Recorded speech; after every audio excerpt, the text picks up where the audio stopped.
Hello everyone, welcome to my channel psychology bite. और हम कर रहे हैं पीवाईक्यू सीरीज में हम यूनिट 8 कर रहे हैं।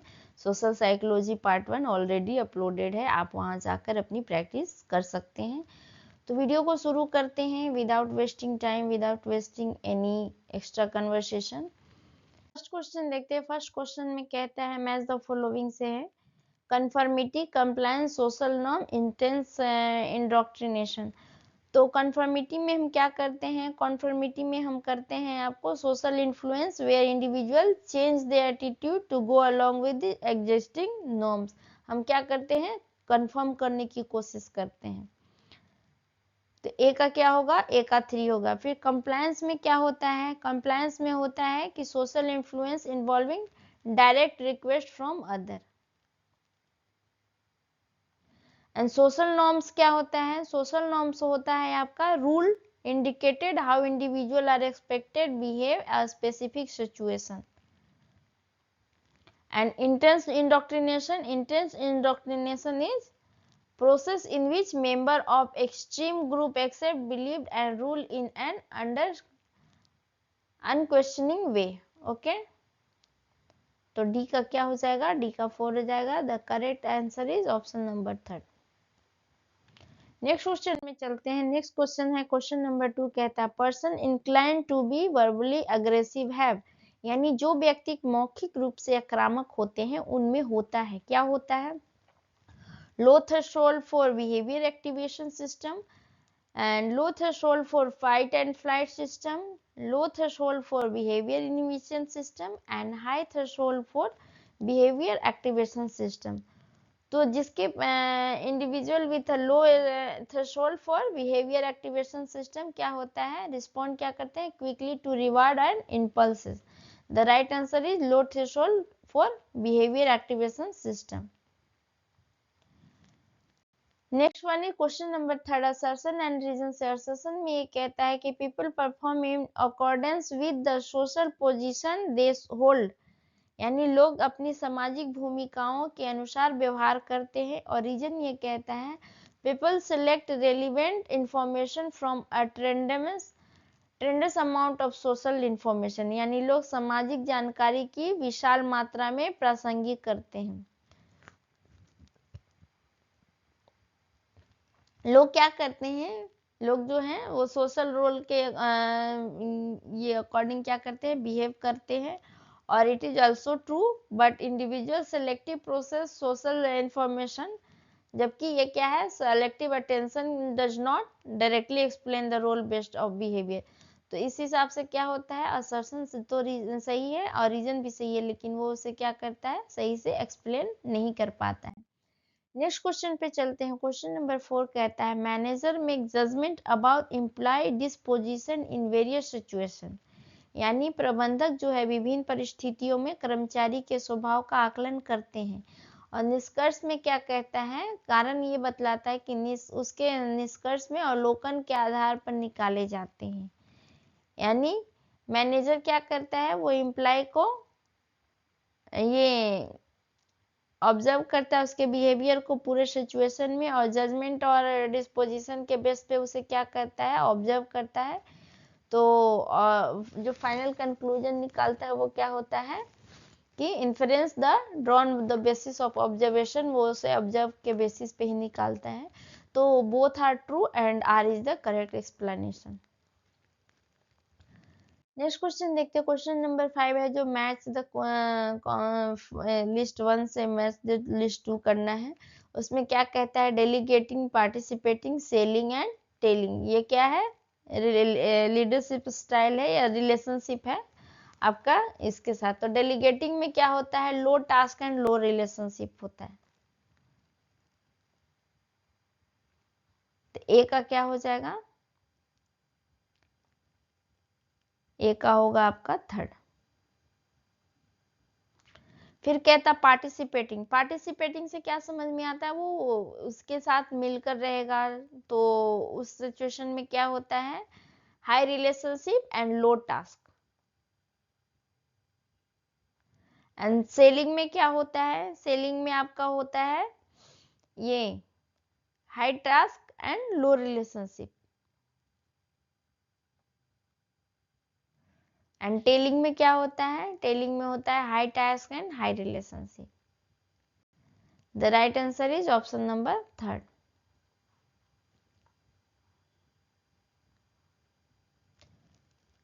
नेक्स्ट क्वेश्चन पे चलते हैं। क्वेश्चन नंबर 6 कहता है असर्शन एंड रीजन से है। असर्शन में ये कहते हैं individual high in self esteem have a relatively weak desire for social reward. And reason में क्या कहता है कि social anxiety and loneliness are associated with underboarding social interaction. Hindi में देखते हैं, कहता है कि उच्च आत्मसम्मान वाले व्यक्ति में सामाजिक पुरस्कार की इच्छा कम होती है। क्या यह सही है? बिल्कुल सही है। लेकिन रीजन में क्या कहता है कि सामाजिक चिंता जो है और अकेलापन अप्रसन्न सामाजिक अंतःक्रियाओं से जुड़े होते हैं। ये कारण जो है वो उसको सीधे व्याख्या नहीं कर पा रहा है, उसे एक्सप्लेन नहीं कर पा रहा है कि दोनों ही अलग अलग बातें कर रहे हैं।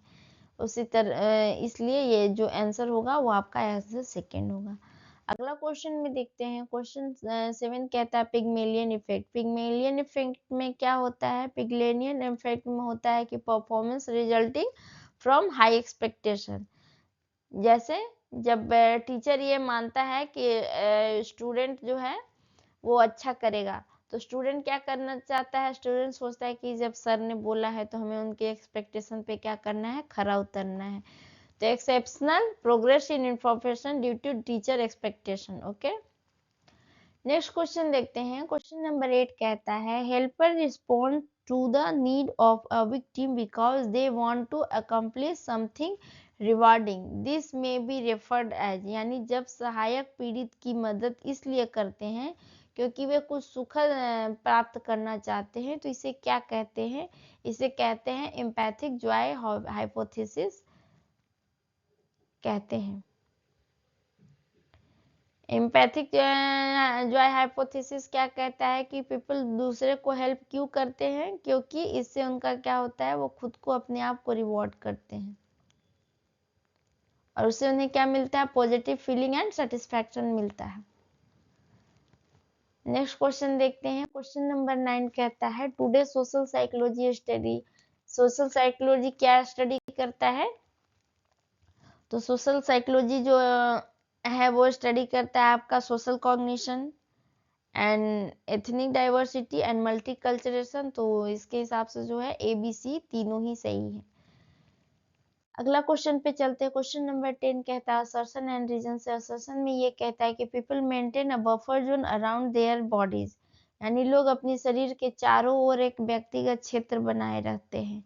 इसका रीजन में क्या कहता है कि the extend of personal space depend on familiarity with other near them. तो लोग वास्तव में क्या करते हैं? अपने चारों एक क्या बना लेते हैं? बफर जोन बना लेते हैं और उसे बनाए रखते हैं। फिर उसके अनुसार लोग क्या करते हैं? इस क्षेत्र का आकार बदलता है, लेकिन ये कारण जो है उस क्षेत्र का अस्तित्व की अच्छे तरह से क्या करता है? एक्सप्लेन नहीं करता है। तो the right answer is option number 2, both are true but R is the not a correct explanation of ए।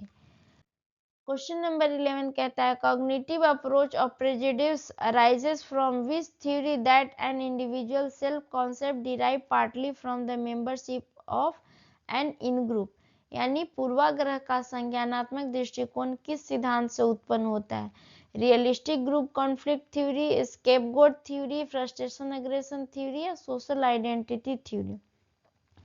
तो सोशल आइडेंटिटी थ्योरी क्या एक्सप्लेन करता है कि प्रोड्यूस जो है वो किसके कैसे होता है? प्रोड्यूस होता है ग्रुप मेंबरशिप की वजह से। और इंडिविजुअल क्या कहता है कि वो सेल्फ स्टीम, और सेल्फ स्टीम क्या होता है उनका?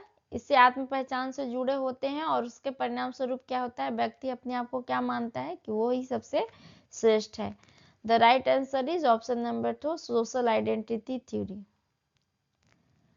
Next one is question number 12 कहता है असर्शन एंड रीजन से। कहता है असर्शन में ये कहता है कि rational persuasion refers to the use of logical argument and fact to persuade other, यानी तर्क संगत मानना तार्किक तर्कों और तथ्यों के प्रयोग को दर्शाता है। ठीक है। रीजन ये कहता है manager use several technique to influence other in organisation, तो रेशनल परसुएशन क्या मानता है? रेशनल परसुएशन में होता है लॉजिक एंड फैक्चुअल एविडेंस होता है। और मैनेजर क्या कहता है कि वो इस प्रकार का टेक्निक किस लिए यूज करता है? Influence at the work. तो रीजन क्या करता है? रीजन इसे सही से एक्सप्लेन करता है। क्यों? क्योंकि रेशनल परसुएशन जो है इसमें अप्लाई होता है। The right answer is option number 1, both are true and R is the correct explanation. Next question में देखते हैं। क्वेश्चन नंबर 13 कहता है कि which of the following biased play an important role in stereotyping and prejudice. Stereotyping and prejudice में कौन सा role play करता है? तो ये क्या करता है? Illusionary correlation. इल्यूजनरी कोरिलेशन में क्या करता है कि perceiving a relationship where none exist, यानी वे ऐसे संबंध के बारे में बात करता है जहाँ पे बिना वास्तविक संबंध के भी संबंध मान लेते हैं। ठीक है, इसमें क्या होता है कि लोग किसी ग्रुप को क्या करता है? नेगेटिव रूप से उसको जोड़ देता है और ये स्टीरियोटाइप और प्रेजुडिस का रूप ले लेता है। क्वेश्चन नंबर 14 कहता है which of the following phrase include imagine how other people see you, जज you and how you feel about the perceived judgement. तो this one is looking glass self. तो ग्लास सेल्फ में क्या होता है कि लोग ये सोचता है कि जब वो सेल्फ कॉन्सेप्ट डेवलप होता है किसके द्वारा? इमेजिन के द्वारा, कि how other people perceive and जज अस, हमारे फीलिंग और उसको कैसे वो जज करते हैं।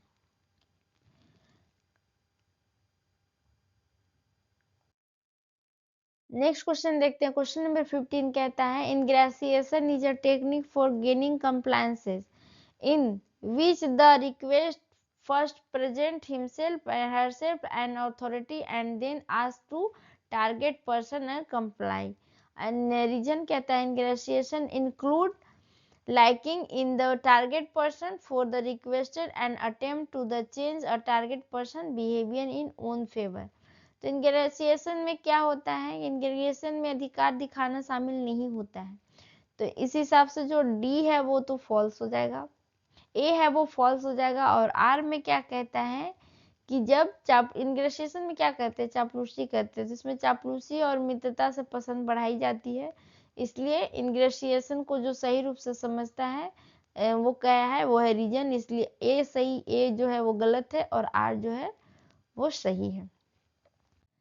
नेक्स्ट क्वेश्चन में चलते हैं। क्वेश्चन नंबर 16 कहता है arrange the following state of friendship in the order given by salesman. जो सेलमैन द्वारा बताए गए मित्रता के चरणों का सही क्रम चुनना है। तो इसका जो सही क्रम होता है वो कैसे होता है? पहले क्या होता है? मोमेंट्री प्लेमेटशिप होगा। देन हम क्या करते हैं? वन वे असिस्टेंट करते हैं। फिर उसके बाद क्या प्रोसेस होता है? Progress to two way cooperation. One way से टू वे में जाता है।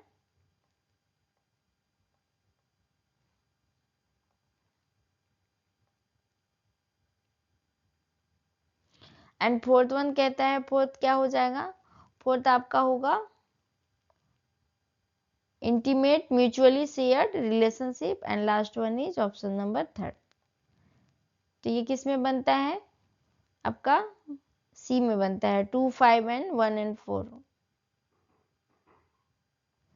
क्वेश्चन नंबर 17 पे चलते हैं। क्वेश्चन नंबर 17 कहता है असर्शन एंड रीजन से। असर्शन में कहते हैं कि leader exert powerful effect on followers through the attribution followers make about them, यानी अनुयायी नेताओं के प्रति किए गए आरोपण के माध्यम से उनसे प्रभावित होते हैं। और रीजन ये कहता है leader have self confidence and environmental sensitivity, यानी नेताओं में आत्मविश्वास और पर्यावरण संवेदनशील होता है। तो follower perception and attribution strongly influence leadership impact, बिल्कुल सही है। और लीडर क्या करता है? क्यों करता है? क्योंकि leadership have self confidence and environment sensitivity. The right answer is both are true and R is the correct explanation. Next question पे देख चलते हैं। नेक्स्ट क्वेश्चन है क्वेश्चन नंबर 18 कहता है in which scaling method is the law of comparative judgment clearly used while computing scale value? तो this one is pair comparison scaling value, जिसमें हम क्या करते हैं, apply to law of the comparative judgement. Okay, the right answer is option number 4, pair comparison. Next question है question number 19, कहता है evaluational psychology research seeks to investigate, यानी विकासवादी सामाजिक मनोवैज्ञानिक अनुसंधान किसका अध्ययन करता है? तो इसका जो राइट आंसर है वो है option number 2, role of genetic factor in social behaviour.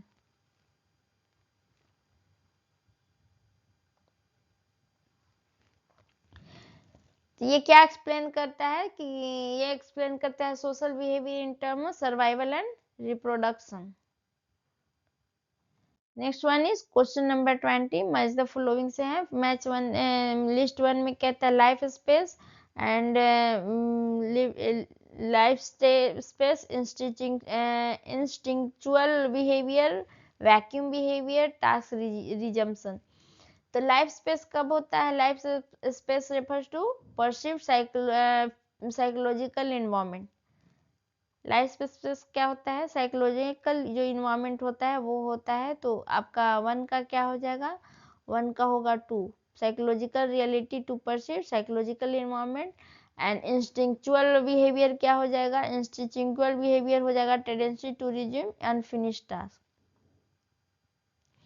And vacuum behaviour क्या होता है? वैक्यूम बिहेवियर जो आपका होगा वो है unlearn and fixed stereotype pattern.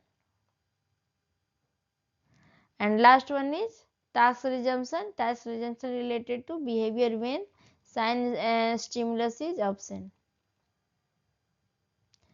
The right answer is option number 2. Next question पे चलते हैं. क्वेश्चन नंबर 21 कहता है the well known study on obedience to authority was done bye.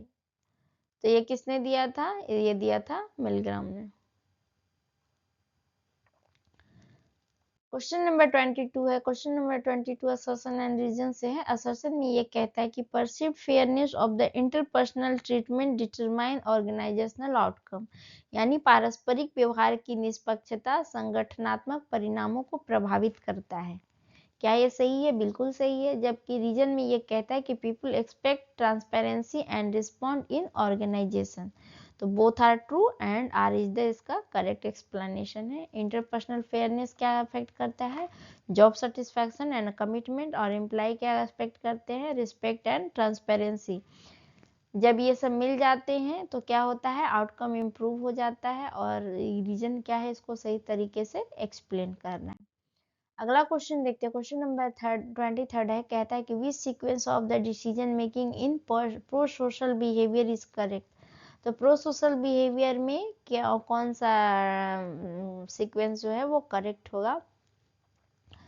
Perceive need, taking personal responsibility, weighing cost and benefit, deciding how to help and help is given.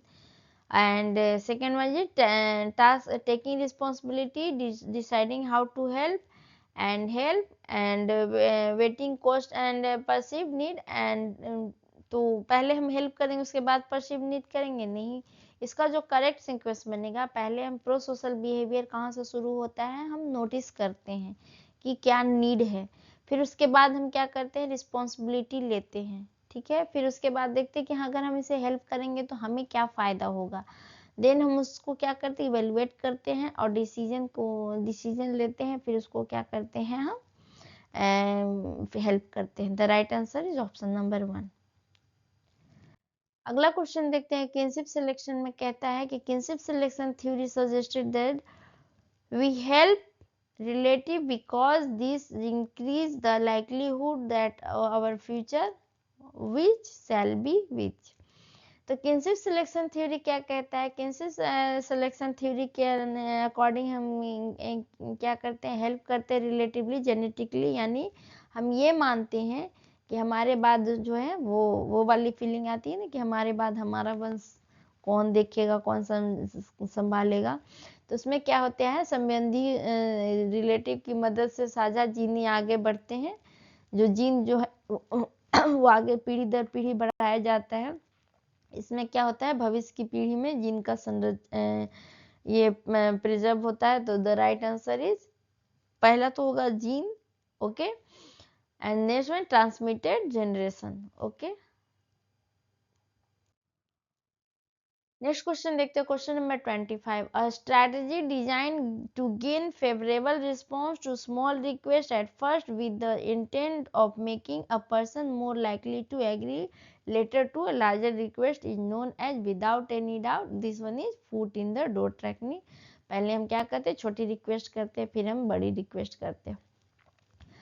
Next question है, question number 26 कहता है which of the following statement describe the term diffusion of responsibility. Diffusion of responsibility किस term को सही से explain करता है। तो डिफ्यूजन और रिस्पॉन्सिबिलिटी में क्या होता है कि reduction in personal responsibility when more people are present, है ना। हम क्या करते, जब ज्यादा लोग देखते तो कहते क्या रहे, सब नहीं कर रहे हैं, मैं नहीं करूंगा तो वो कर देगा। तो इसमें क्या होता है, व्यक्ति को हेल्प ही नहीं मिलता। The greater number of witnesses to emergency the less likely to victim are the receiving the help. Next question में देखते हैं, क्वेश्चन नंबर 27 है, कहता है कि बीच among the following does not refer to social referencing. तो निम्नलिखित में से कौन सा सामाजिक संदर्भन से संबंधित नहीं है। Intentional search for information about others' feeling. It occur around at the age of 2-3 years. Infant make use of facial expression. And D कहता है कि infant understand others behavior in the context. तो सोशल रेफरेंसिंग थ्योरी क्या करता है, begin होता है, कब शुरू होता है, इन्फेंसी से शुरू होता है और फिर अराउंड 8 से 12 महीने के एज में होता है। और it involve using others emotional cue to the interpret situation. तो इसका जो राइट आंसर होगा वो होगा A and C, option number sorry B only होगा। It occur around the age of 2 and 3, यहाँ पे नॉट पूछा हुआ है, ओके। तो the right answer is option number 2। Next question पे चलते हैं, क्वेश्चन नंबर 28 कहता है which of the following are the main biases in attribution process. यानी आरोपण प्रक्रिया में मुख्य पूर्वाग्रह कौन से होते हैं। Fundamental attribution error, actor observer effect, situation influencer या सेल्फ सर्विंग बायस। तो एट्रीब्यूशन बायस जो है किस पे बेस्ड होता है, फंडामेंटल attribution error में and actor observer bias and self serving bias. The right answer is A, B and D.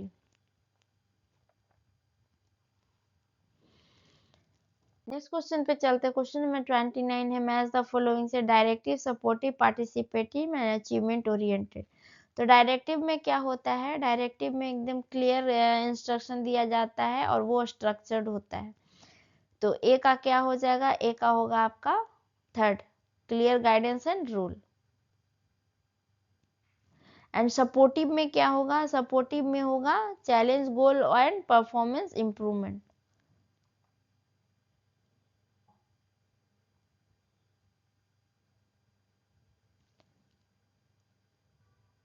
नहीं, गुड रिलेशनशिप, सॉरी सपोर्टिव है तो गुड रिलेशनशिप होगा ना इसमें, इट्स माय बैड। सपोर्टिव में होगा good relationship and need satisfaction. And participative में क्या होगा, consultation with subordinate. And achievement oriented क्या होगा, अचीवमेंट ओरिएंटेड आपका हो जाएगा challenge, goal and performance improvement.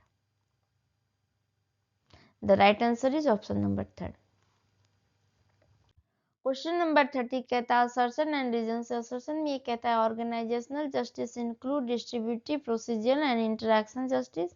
And reason ये कहता है कि employee tolerate over payment in equity more than the under payment in equity.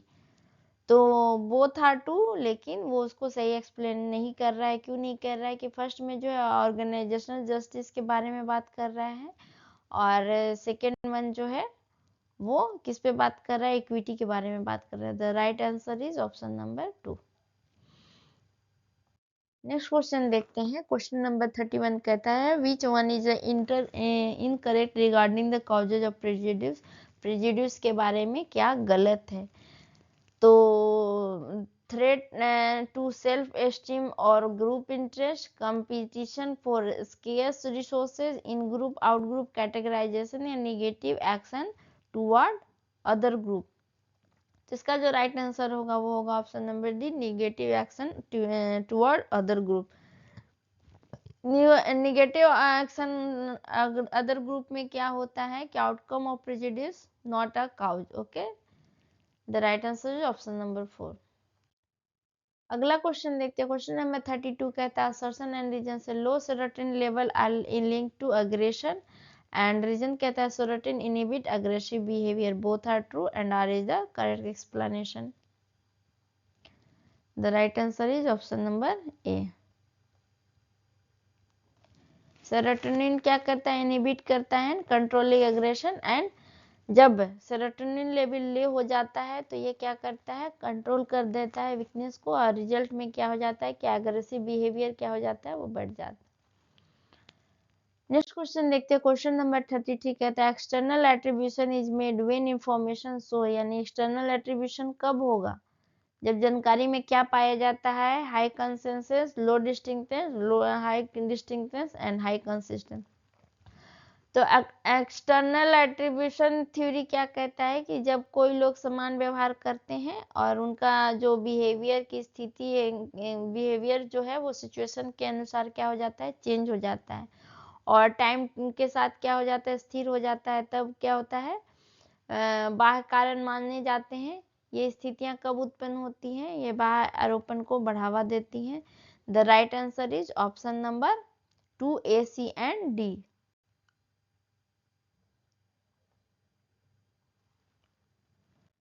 Next question पे चलते हैं। क्वेश्चन नंबर 34 कहते हैं which of the following are the sources of error in social cognition, यानी सोशल कॉग्निशन में क्या error होता है। तो एरर इन सोशल कॉग्निशन कहाँ से उत्पन्न होता है, काउंटर फैक्चुअल थिंकिंग से, and thought separation and magical thinking से। The right answer is option number 2 A, B and C। तो इस सीरीज में इतना ही था, ठीक है, और इसका एक पार्ट और आएगा और हमारा सोशल साइकोलॉजी खत्म हो जाएगा। फिर हम स्टार्ट करेंगे यूनिट नंबर 9 जो कि डेवलपमेंट है, और फिर उसके बाद हमारा 10 खत्म हो जाएगा। इस प्रकार हम अपना पूरी PYQ सीरीज कंप्लीट कर लेंगे। तो आगे की वीडियो के लिए, आगे की नोटिफिकेशन के लिए वीडियो को लाइक एंड चैनल को सब्सक्राइब कर दीजिए। PYQ में बार बार करें, PYQ आपको बहुत ही मदद करेगी आपको किसी भी एग्जाम को क्रैक करने के लिए। इसलिए मैंने PYQ सीरीज स्टार्ट किया है, क्योंकि कंटेंट तो यूट्यूब पे बहुत सारे भरे हुए। तो thank you for help and support, and thanks for watching this video.